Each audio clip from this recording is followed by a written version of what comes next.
everything, down to the last minute details. Before this video officially begins, there's a few things that I need to clear up. The thing is that I've seen a lot of videos already that discuss how Tanki is dead, almost dead, on a massive downfall, and basically stuff saying that Tanki is no longer what it was at one point in its prime. And obviously the thing is that when you make a lot of videos on the same topic, even though it's different people, the content tends to repeat. So what I've done in this video is I've tried to not let things repeat. I mean to say that, for example, if you saw a video saying that Tanki is pay to win and Tanki favors buyers over non-buyers, it's kind of obvious by now, so I won't really go a lot into that aspect, although I may mention it once or twice. And what I'm trying to do is I'll try to discuss the stuff that has not been discussed as much, even though it should be. And second of all, I'll discuss the problems that have become more prominent in the recent years. And second of all, even though I'll mention Alternativa Games, which is the developer of Tanki Online, and maybe some of the people and some other YouTubers, my intention is definitely not to personally attack someone or an organization. The entirety of the purpose for mentioning someone, or basically pointing out a flaw or pointing out something bad, is for the sake of awareness and for the sake of making sure that for some people that don't know that this happens, they should know that it happens, just for the sake of awareness basically. And third of all, this is going to be quite a long video because we are going to go into a lot of stuff in detail. Let's start off with the gameplay of Tanki Online. Now, anyone that clicked on this video, anyone that has any interest in watching this video, I assume you've played Tanki Online at some point in your life, which is why you're watching this right now. So I'll skip the basics. Everyone knows you're a tank, you're in a battlefield, you have a bunch of game modes, you need to win and you need to earn stuff to upgrade your tank, so on and so forth. So let's leave that for now and let's just talk about how the game is right now. Now, the gameplay aspect, first of all, when you talk about how a game works, you want it to work, right? And how would a game work when the servers don't work, right? This leads on to this whole issue, especially when it's been so bad recently, this server issue where the game does not work correctly. Now, hear me out. When you play a video game, you need two things basically, or actually three. You need three things. You need a good FPS, you need a good ping, and you need a working brain. Now, I assume that most of the people watching this video right now have the third, but the first two, now they are reliant on two things basically. And the thing is that either it's your PC or like PC or mobile phone or whatever, it either relies on that and your internet connection, or it relies on how the developers have developed the game or how the servers of the game are working. Now, even if someone out there has the best internet connection and has a gaming PC or a gaming phone and they're running Tanki Online in those particular scenarios, the thing is that at the end of the day, if the servers don't work correctly, it does not add up. You can't play the game, you can't expect it to work smoothly, you can't expect to have no errors. You will have those things at some point in your gameplay and you won't have fun. But you know what, let's just put that aside for the moment, right? Let's assume that the servers are working completely fine and you're playing the game. Now, assuming there's nothing wrong and no external factors are affecting your game, let's just dive into the actual gameplay aspect. Right now, this is just going to be used in this example, but let me just talk really basically about the turrets, which are the weapons in the game, or the guns basically. So I'm not really that experienced with a whole variety of online games or multiplayer games, but I'm gonna give you guys an example and prove my point, right? So let's say, for example, in PUBG or in Fortnite, what happens is that there's different kinds of weapons. There's weak weapons that are spawned a lot, which means that basically you can easily have access to them, and there's uncommon or rare weapons which work really well, but the thing is that you won't easily find them around the map. Now, the whole point is that if it's bad, there's a lot of it, and if there's good, then there's lesser amount of it available to you to play with. Now, what happens is that in Tanki Online, even though that whole idea of stronger or weaker weapons supposedly is not supposed to exist. Like all the weapons are supposed to be balanced, and all of them are available at the same time or almost the same time if we exclude the lower ranks. Then the thing is that the weapons must be balanced, right? Like in those games, basically the ones I mentioned, PUBG, Fortnite, or whatever other battle royale you could think of, there's stronger and weaker weapons, and their availability is changed based on how useful they are. But in Tanki Online, what happens is that even though every weapon, every turret, or every gun is supposed to be equally capable, why do I go into a battle and there's like a team of 10 people? I'm gonna find 5 Tesla users, 3 hammer users, and one or two freeze users, and no one in the world cares about Izida, no one cares about railgun, no one is going to give a damn about like a turret, for example, which is commonly protected against, right? People are gonna have modules regarding a certain turret, and it's usually railgun or thunder, so it's deemed very useless. And in this game where there's availability of a lot of different turrets, such as there's short range turrets, there's melee range turrets, there's mid range turrets and long range turrets. But what happens is that in the end, people just use like 3 to 4 turrets, and all of the others are disregarded because they are not as strong as the ones that the other players are using. So my whole point is that there are games in which you have stronger and weaker weapons, so you make the stronger ones less available and you make the weaker ones more available. But in Tanki Online, that concept does not exist. The concept is simple, which is that every turret is supposed to be equally capable, and hence all of them are available almost at the same time and can be upgraded at any time. But then why is it that when I start a battle, there's everyone is using like this top tier list of 3 to 4 turrets, and then all the other turrets, all the other weapons or whatever, they are not being used and they are being highly disregarded because they are physically, not physically, but they are like essentially weaker than the other turrets. And basically the entire concept of the game is flawed. You can't balance the turrets, and even if you try to balance them, you end up making one of them more stronger than the rest. And the same goes for these whole concepts of overdrives. And like if there's people that played Tanki in 2020 and 2021 watching this right now, then they know exactly what I'm talking about.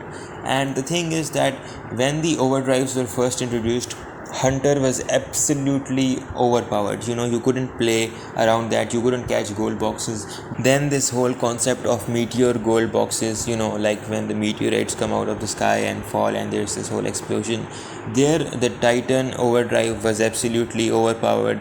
And at any point there's just one overdrive that's very overpowered, and because of that you can't really have a hull of your choice, you can't really have a turret of your choice, because at the end of the day what happens is that your choice is kind of determined by the developers' choices. For example, if hammer gets a buff today, then everyone will equip hammer. If for example dictator gets a new feature added to its overdrive, then everyone wants to drive dictator. So it's something that's not like, it's basically that they're saying that you have a free choice but you don't have a free choice. Like Alternativa Games should be a political party, it shouldn't be a game developer at this point. Like, what?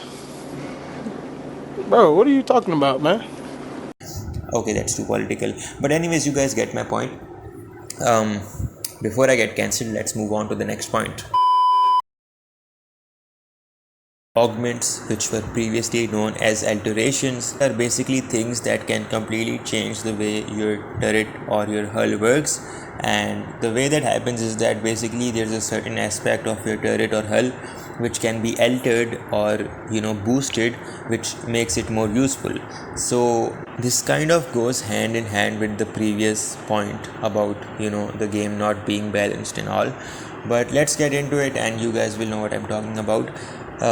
It's like it's different enough to be a completely different thing to discuss, but it's kind of similar to what I discussed earlier. So basically speaking, the whole catch with Tanki Online in its peak years was that, look, there's a bunch of unique turrets, and all of them do something that the other cannot. For example, Firebird throws flames and it can heat up other tanks. Freeze, of course, freezes other tanks. Izida can heal its teammates or could heal itself in the very beginning. And there's, the list goes on and on. Every single turret is unique. Railgun obviously pierces through multiple targets, and there's twins that has almost no reload time. So, every turret is unique, and every turret could suit a different playing style and a different player, which was awesome. What happens now is that these augments that we have, they kind of give you the ability of another turret at most times. What happens basically, let's say that I'm using Railgun and I also want the heat up feature from Firebird. Now the thing is that there's gonna be a certain augment, I really don't remember the name, and I kind of probably even have it in my inventory. But what happens is that you equip that augment, and every once in a while when you deal that critical shot, you're gonna be able to heat up other tanks. And you may think that, oh, this is really good because this kind of gives more detail to the game and gives you a lot more to work with. But I really don't feel like it's a good thing. It's a bad thing actually, because no turret out there is unique anymore. You could always use the power of Izida by using that augment of Shaft, which allows you to heal other teammates, or you could always like basically freeze other tanks by using Dictator's Overdrive, and so on and so forth. Honestly speaking, this whole idea of freezing and burning and stunning and jammer effect, and I don't know at this point, bro, there's a lot of overcomplicating stuff that should not exist. And why would you first of all bring all of that into the game when no one even asked for it? Right, we understand that innovations are necessary from time to time. It is actually required for the game not to become stale over time. It shouldn't become boring or repetitive. We understand that, but understand that when you make a change to your game, you shouldn't make it abrupt, and you shouldn't make it something that's very experimental, especially when it's a game played by millions of players. Basically, the end note or the bottom line is that every turret and every hull used to be unique, and now it's no longer unique. You have a lightweight mammoth, you have a heavyweight wasp, you have some freezing ability is not a word, you have some sort of long range turret that can freeze other tanks, you have some weird overdrives that could. Sorry, I'm not to speak straight, but I'm just adjusting. We are gonna talk about overdrives later actually, but the point right now is that nothing at this point is unique, and especially I feel so bad for like this Firebird, Freeze, and Smokey especially. Like Smokey used to be so basic, and I used to hate it honestly when I was like a kid, when I used to play Tanki Online about 10 years ago. But honestly man, I feel so bad for it, because even though it wasn't that special in my eyes, it's something that has been completely rid of what it once was. Now every turret out there can deal critical damage. It's not even an augment thing. Like basically every turret is a better version of Smokey. Smokey is like, it's at the point where it should literally be removed from the game, and I'm not saying that you should remove it, obviously not, but the thing is at this point it serves literally no purpose. And Firebird and Freeze, although they're pretty strong, they've become so irrelevant because the long range turrets always have an advantage, first of all, and second of all, the features of these turrets, the main aspects of these turrets are already adopted into the other tanks, into the other turrets because of augments. So yeah, and talking about the whole that mechanism in those augments where you disable all the supplies, or I don't know, there's a bunch of different things, but I don't like them, and that's pretty annoying as well. I mean, the whole point of a game, first of all, is that you chill out and you have some fun. Even though it's a competitive game, you do have fun, right? But speaking very honestly, like even when you're losing in some other multiplayer games, it's still fun at some times. Now I'm not saying it's always fun that you lose in a video game, but the thing is that you're frustrated in gaming but you're not annoyed. But when you play Tanky Online and when you are like full on equipped with an overdrive and full, like you're drugged on supplies and stuff, and you go on to the enemy team, and what they do, they basically shoot you once, all your supplies gone, there's a jammer effect, and your overdrive is gone, everything is gone, you're just, you're nothing, you're just a piece of metal ready to be kaboomed, which is also not a word, but I made that up, so it works. This is my channel, I get to do what I want. That's how it works. So I feel like this whole overcomplicated stuff that has been introduced recently, especially in the past 5 years, is just not it, and it's kind of destroyed the game for what it once was. And yes, moving on to the next point. I just realized that this video is like already about 15 minutes long by now, so I really shouldn't be going into that much detail, so I'll try to cut it short from here on. But let's go on to the next point, which is the skins. And oh my god, I hate skins in Tanky Online. I hate it so much, I don't even know where to begin. But let's just start off with a fact that will probably stop you from disliking this video which you were about to do. The thing is that skins are nice, right? I don't hate the skins for what they are. I don't hate the design. I don't hate the fact that they are special. I don't hate the fact that they're skins on tanks. I don't really hate it for any of those reasons. I hate it for the fact that, bro, your servers are not working, your player base is not satisfied, 90% of the people that used to play this game have left, there are no new players, the game is unbalanced, your battle system does not work correctly, literally nothing is going well, and all you care about is making new looks for your tanks just so you could sell them on events. And by the way, why is there an event every 2 weeks later? Like, events are supposed to be special. Christmas, like Halloween, April Fools, these were supposed to be special events. And nowadays, what you do is that you randomly log into Tanky Online after 6 months, and it's not even Christmas, it's not even New Year's, it's not even April Fools.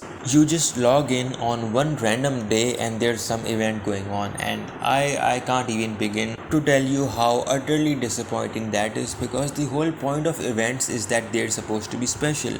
How are the events going to be special when they literally happen daily?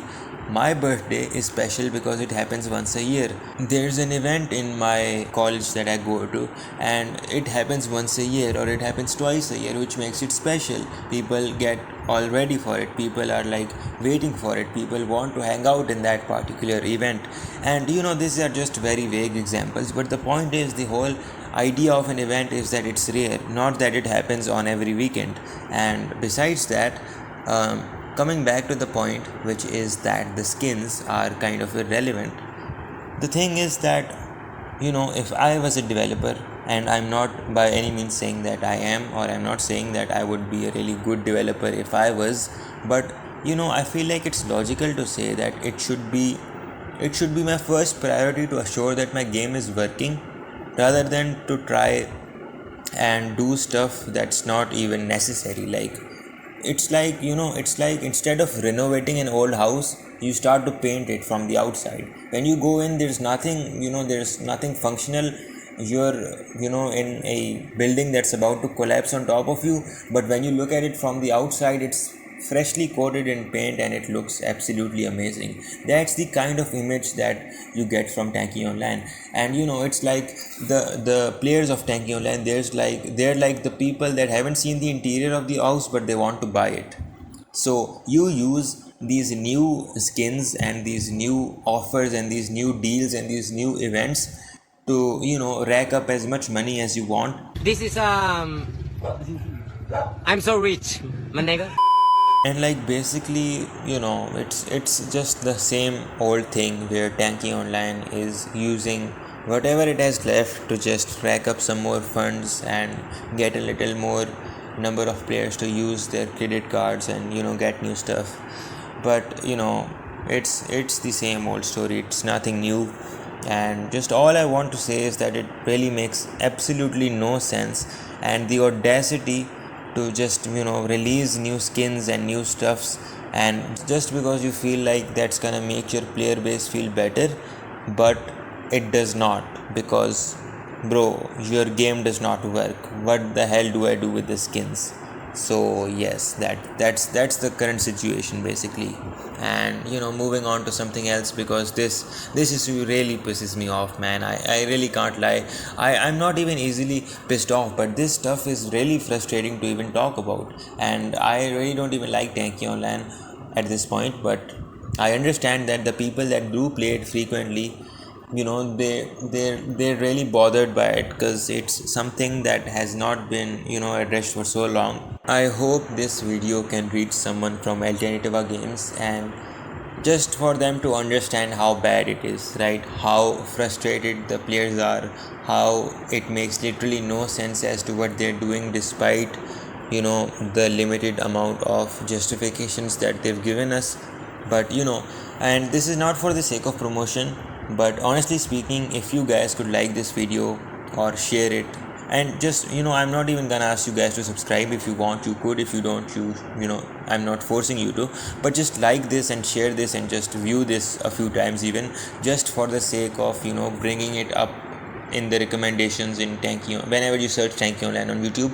Because I feel like if at least someone out there listens to this and they're kind of impacted by this, they could save themselves a lot of, first of all, credit card money, and second of all, if it's someone from the actual development team, what if they just listen to this and somehow realize that, oh, we're doing the wrong thing, and this is kind of it doesn't make sense, and the players are going to be frustrated when we do stuff like this, which is kind of like not smart. I'm trying not to be mean, but there's only so much that I can do.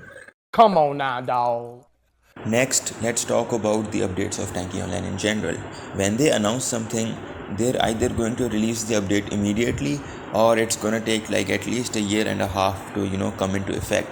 And this is something that's really weird to me, because why would you announce something that first of all you don't even want feedback on, and second of all, if you want feedback, you give us like more than a year to give you feedback. For example, right now, let's take the example of grenades. Now, they have been discussed before, they have been used before in battles, and there's a lot of stuff, a lot of events that has been involving grenades, but it's been so long since they were first announced, and I honestly don't even care about them. But just for the sake of this example, I'm mentioning it right now. And moving on, remember when Ares was first released, like the first hovering hull? Besides the fact that no one asked for a hovering hull and it's not practical, you need to also like analyze the situation, and like kind of think of how it was announced so early on and it was released so late, and all that anticipation for the new hull was so much that when it turned out to be just a heavy hull that could be a few inches off the ground, it wasn't really met with a lot of positive comments, because obviously a lot of people did like it, but at the same time it didn't really live up to the expectations. It's still a great hull as of now, but generally speaking, and just that people did not want more hovering hulls from then on, because they were like, okay, Ares is unique and it's like an odd one out, but more hovering hulls are gonna be kind of weird and confusing, especially when people were not aware of whether, for example, a mine could damage a hull that hovers or not, and all of this stuff. So yeah, no more hovering hulls were needed, but all of a sudden you don't even get an announcement, except it was, I believe, one day prior. They say that they are releasing a new hull, which is Hopper, which is literally something that we did not want. Although it's a really fun hull to use, and especially when you use it in those events where only Hopper is available, like those battles in skyscrapers where there's Hopper and railgun and you have a constant overdrive, or like when it's Hopper or Ricochet, like those events are fun genuinely. But when you talk about that hull being integrated in the actual game, first of all, we did not want another hovering hull. Second of all, its overdrive is really annoying. Third of all, it completely destroys the whole idea of gold hunting, and it just ruins the entire experience. The people who were known for hunting gold boxes, the people who were they were basically, there's a lot of people in the game that find it really fun to just catch gold boxes. Like, that's one of their main incentives to play the game, and they stood out because they were really good at catching gold boxes. Now if you release Hopper, and the way you release it is sudden with no feedback taken whatsoever, and you just put it there in the game and you just don't do anything about it. It's just there. You nerfed it or buffed it at some times, but it's just there. It's not going anywhere. And a lot of people that were into gold hunting were discouraged to play anymore and they left the game. A lot of people that did not want more hovering hulls, they left the game. A lot of people that realized that our feedback was not necessary, they left the game. You are basically literally like asking everyone to leave by doing all of these different things that are not even necessary. Yeah, that's one of the main reasons, you just release updates and you don't bother to see what the people think about it. You don't bother to announce it on time, and when you do, you announce it about a year and a half prior to the actual release date, something that really shouldn't be happening. From here on, I'm just going to mention a few things that I did not, very vaguely, because honestly this video is getting a lot longer than I thought it'd be.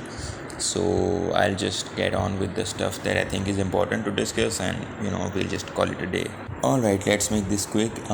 Let's discuss the way that the game functions now. The thing is that there are two main types of battles that you could be a part of: pro battles and matchmaking battles. Now, pro battles are literally treated so badly for some reason. I don't even know why.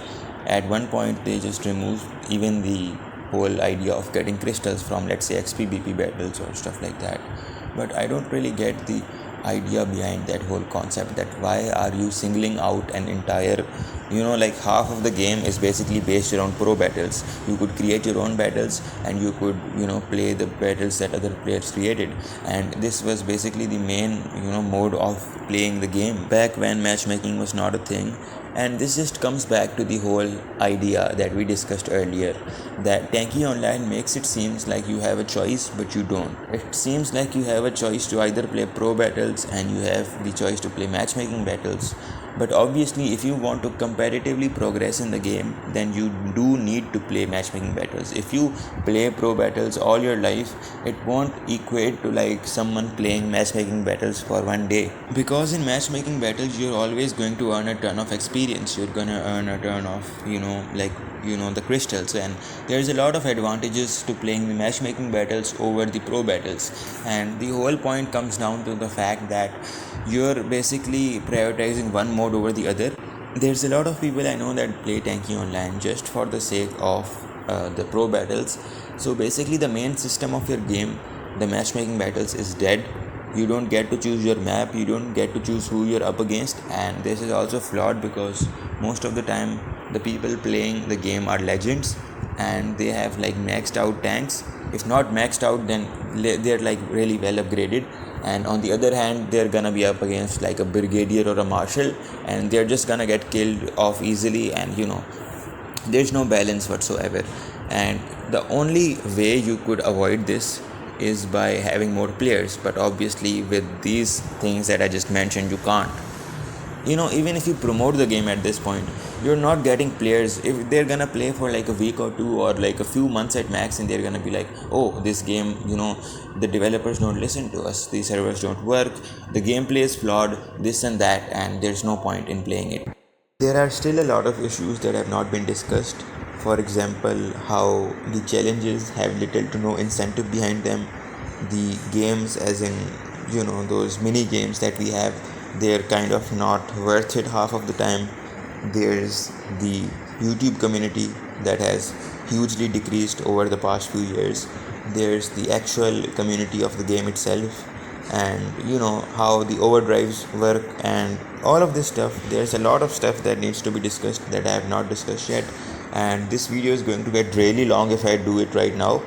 So this is all for now, and if you guys want a part 2 of this, then I'll be willing to make that just for the sake of these things to be explained. If you do want something like a part 2, then let me know in the comments, and I'll probably also make a post in the community tab. So it's like whether you want a new video regarding this, yes or no, and you could vote there as well. If you like this video, if you agree with anything that I said, or if you learned something new, then like the video. And if you don't like what I said, then dislike the video. You're free to do that as well, and subscribe if you want to stay updated. So that's all for now, and I'll see you guys in the next video. Thank you, sir. I love you, brother. I love you, and I know you love me. Peace out, man.